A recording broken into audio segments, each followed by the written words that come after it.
warahmatullahi wabarakatuh. Baik, kembali lagi di channel kita. Ya, baik, di sini kita sedang bersama narasumber. Di sini kita akan membahas kesetaraan agama dan budaya.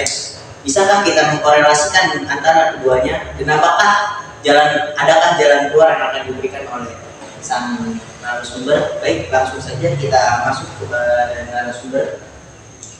Bismillahirrahmanirrahim. Assalamualaikum warahmatullahi wabarakatuh.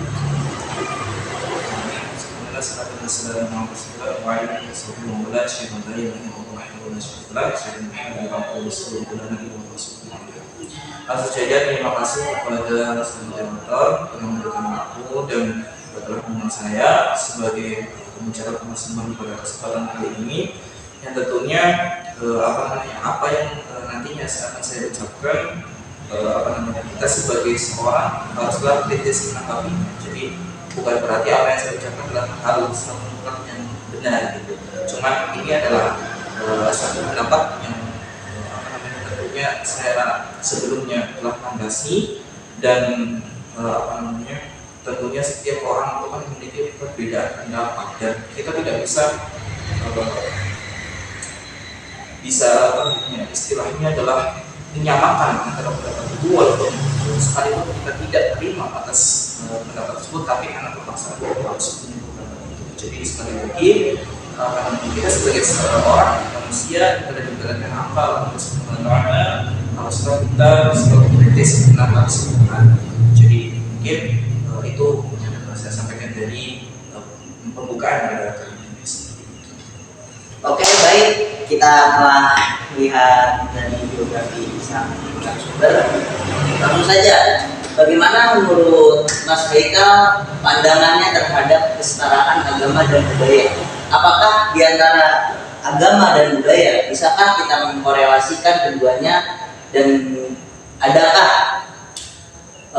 dampak negatif yang keluar dari dalam keduanya? Oke, jadi berbicara tentang budaya dan agama, sebenarnya ini antara keduanya adalah pada dasar antara keduanya itu sebenarnya harus ada. Karena gimana? Kita sebagai bangsa Indonesia yang tentunya berpedoman pada Pancasila, benar. Pancasila itu kan memang dari dulu kan sudah ada yang merupakan kebudayaan dari nenek moyang, yang mana di dalam sila-sila Pancasila mengandung seluruh elemen-elemen apa yang telah nenek moyang kita dapatkan, apa yang telah nenek moyang kita wariskan kepada kita. Ya tentunya kita sebagai generasi muda yang mana nantinya ada perubahan teknologi dan sebagainya, seharusnya tidak meninggalkan budaya-budaya tersebut karena benar pada saat itu. Kemudian bagaimana dengan agama? Sebenarnya agama ini merupakan suatu hal yang tidak bisa kita pungkiri untuk bisa kita jauhkan. Karena salah satu tujuan agama adalah untuk membentengi diri kita dari pengaruh-pengaruh negatif, gitu kan, seperti itu. Jadi bagaimana sih dengan antara agama dan budaya itu sendiri bisa berkorelasi gitu. Kalau kita tindik dari segi Pancasila itu sendiri dalam surat pertama itu ada yang mana bisa. Jadi itu bukan itu harus dijadikan sebagai segala-galanya gitu. Walaupun nanti ada kebudayaan nenek moyang yang seharusnya kita wariskan dan melestarikan, tapi menyimpang dengan kepercayaan kita, dengan keyakinan kita, dengan agama kita, ya tentunya kita harus menolak. Tapi menolaknya bukan dengan cara yang kasar, dengan cara yang keras dan sebagainya, tapi tolaknya dengan sesuai dengan adat kita, yang ini saling menghormati dan menghargai. Antara agama dan budaya seharusnya harus korelasi. Kenapa? Karena tujuan antara keduanya adalah supaya bisa dilestarikan. Budaya ada, seharusnya dilestarikan supaya nantinya generasi-generasi berikutnya bisa merasakan kebudayaan-kebudayaan yang telah ada sejak dulu, yang telah susah payah didapatkan sejak dulu oleh nenek moyang kita. Bagaimana dengan agama? Agama seperti itu. Tujuan dari agama adalah supaya dalam agama Islam sendiri ya adalah rahmatul alamin, gitu kan, memberi rahmat bagi seluruh alam. Tentunya apa ya, dengan mewariskan agama itu kepada generasi-generasi berikutnya. Kalau generasinya terputus, bagaimana agama Islam itu sendiri bisa didakwahkan? Bagaimana agama Islam itu sendiri bisa maju dan membesar, dan itu adalah masyarakat. Dan tidak bisa dipungkiri juga, karena misalkan kita di Indonesia kemudian kita mendakwahkan Islam itu sendiri, gitu kan, tetapi tanpa melalui ataupun tanpa memperhatikan norma kebudayaan yang ada di negara Indonesia sendiri, tertolak agama. Nggak bisa karena agama merupakan kebudayaan dari Indonesia dan terus salahnya dengan Bagaimana pendapatnya Mas Adil? Ya, menurut saya benar sih, budaya dan juga agama itu harus saling melengkapi. Kalau sekarang dunia ya, dunia sekarang dengan adanya kecanggihan teknologi, sebenarnya tentang kita jadi bicara teknologi juga ya, karena ini merupakan satu keprihatinan gitu dari kalau sekarang dengan adanya teknologi. Jadi ada satu pertanyaan, apakah kita mampu mewarnai teknologi atau justru kita yang mewarnai teknologi? Jadi kalau misalkan teknologi itu bisa kita kembangkan, itu malah lebih bagus. Itu yang bisa kita harapkan seperti itu. Tapi kalau kita yang terpandang teknologi itu sendiri, begitu terwarnai dengan hal-hal yang positif, tapi kadang-kadang terwarnai dengan hal-hal yang negatif. Bahkan dengan adanya kecanggihan teknologi itu, sebenarnya kalau kita lihat dari kacamata negatif atau positifnya, ya Lebih banyak negatif. iya gitu. Karena apa gini waktu sekarang itu kita berada di sini, teman kita bermain handphone, sibuk dengan komputernya. Lalu yang satunya juga sibuk dengan komputernya. Sebenarnya kan budaya dari nenek yang zaman dulu itu kan kita harus belajar untuk bisa bersama-sama gitu kan, bersama-sama dari saling bertukar pikiran dan sebagainya. Tapi dengan teknologi sibuk dengan dunia sendiri itu memerlukan ada watak sopan santun sebenarnya. Kayak misalkan dengan orang yang lebih tua harusnya kita menginginkan badan sebelah itu, tapi dengan adanya HP yang terus dipegang jalan di mana-mana biasa-biasa aja, itu merupakan suatu kekhawatiran kita sekarang. Jadi nilai-nilai budaya itu sudah luntur dengan adanya teknologi itu kan, itu yang menjadi menurut saya hal yang besar dari perkembangan teknologi. Sebenarnya nggak ada masalah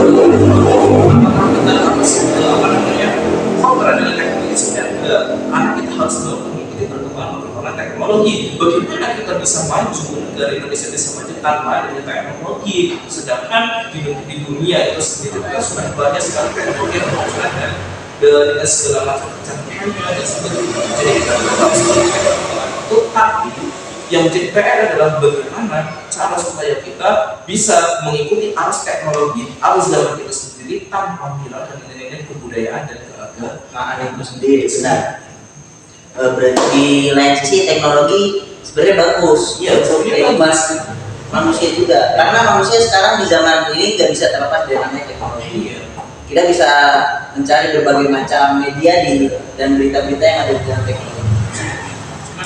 Negatifnya menurut saya itu lebih mudorotnya. sopan santunnya itu di zaman sekarang itu lebih jarang. Dengan misalkan dengan adanya canggih teknologi, mereka gini.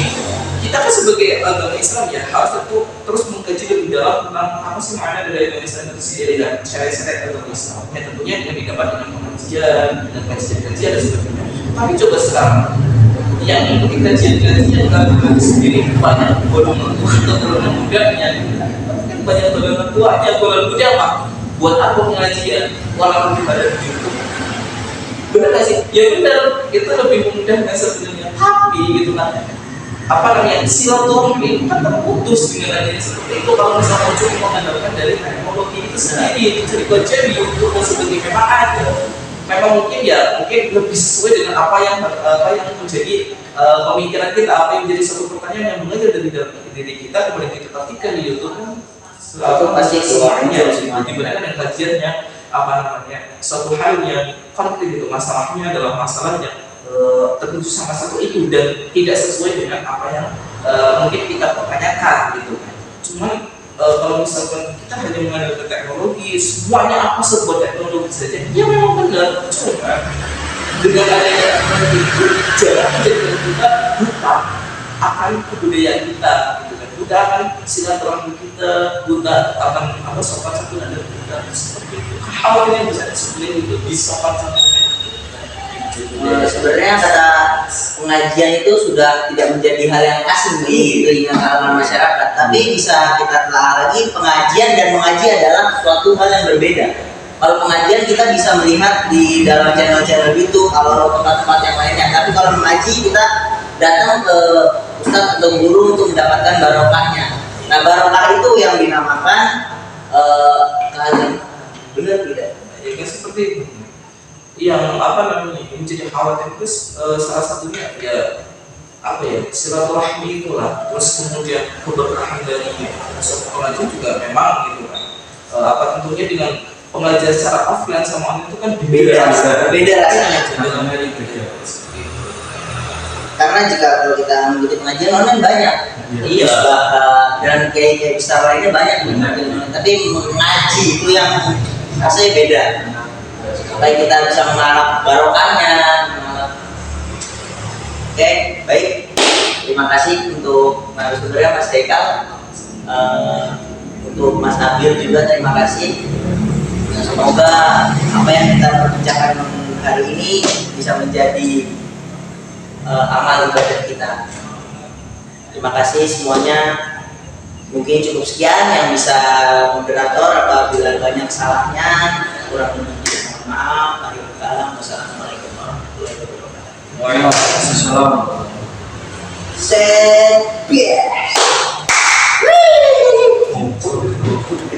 Enggak kerekam.